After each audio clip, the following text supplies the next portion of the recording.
Cymru sy'n bwysig yn yr ymgyrch yma am arweinyddiaeth Plaid Cymru, Cymru a dyfodol y wlad. A dwi'n sefyll achos dwi'n gwybod bod Cymru a'i phobl yn cael ei dal yn ôl o'i potensial, a dwi eisiau rhannu a dwi eisiau arwain gweledigaeth newydd o be all Cymru fod.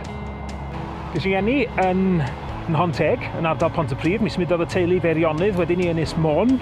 Wedyn fel newyddiadurwr a darlledwr, mi ges i gyfle i weithio mewn cymunedau ar hyd a lled y wlad, yn dod i nabod Cymru o'i ardaloedd diwydiannol, a'i dinasoedd, uwchefn gwlad a'i harfordir. Ac mae'n wlad llawn gymaint o amrywiaeth, ond ym mhob cwr mae'r teimlad na o fod yn wlad fechan ond balch, yn rhyw linyn aer sy'n yn clymu ni at ein gilydd.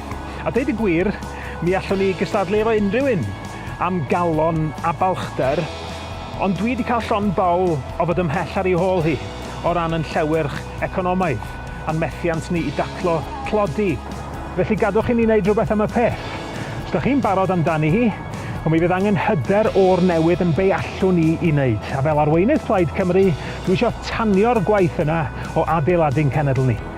A dwi eisiau i bawb sy'n eisiau ni roi ffocws ar y rhaglen yna o adeiladu cenedl i deimlo bod ganddyn nhw gartre ym Mhlaid Cymru. Eich plaid chi yda ni, beth bynnag eich cefndir, lle bynnag ydych chi'n byw, be bynnag yr iaith, a pryd ydych chi wedi cael eich geni a'ch magu yma newid i symud yma ddoe. Mae'n rhaid i ni edrych ymlaen, nid edrych yn ôl.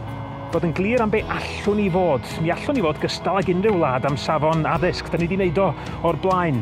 Mi allwn ni edrych ar ôl yn plant a phobl ifanc efo cynllun Cymru ifanc. Mi allwn ni ddod yn wlad fwy iach drwy hybu llawer mwy o weithgarwch corfforol. Mi allwn ni baratoi Cymru am y dyfodol efo cynllun economaidd clir a buddsoddi mewn is-adeiledd. A drwy ddefnyddio'n cyfoes go iawn ni dŵr, ynni, y môr, llanw i yrru y dyfodol. Mi allwn ni sicrhau bod Cymru wledig yn cael sylw heddiannol. Mi allwn ni adeiladu brand i Gymru sy'n deud stori glir o bwy ydan ni, be allwn ni i gynhyrchu i wallforio i'r byd. Ac an una'n colli llawer gormod o'n talent, mi allwn ni ddenyn pobl ifanc yn ôl i Gymru efo'i sgiliau. A allwn ni fod yn wlad annibynnol. A deud y gwir, dwi'n credu bod rhaid i ni fod. Dwi wastad wedi credu hynny. Mater ydy hi o ail gynllunio yn perthynas ni efo gwledydd eraill, yn cynnwys wrth gwrs y gwledydd eraill yn yr ynysoedd yma.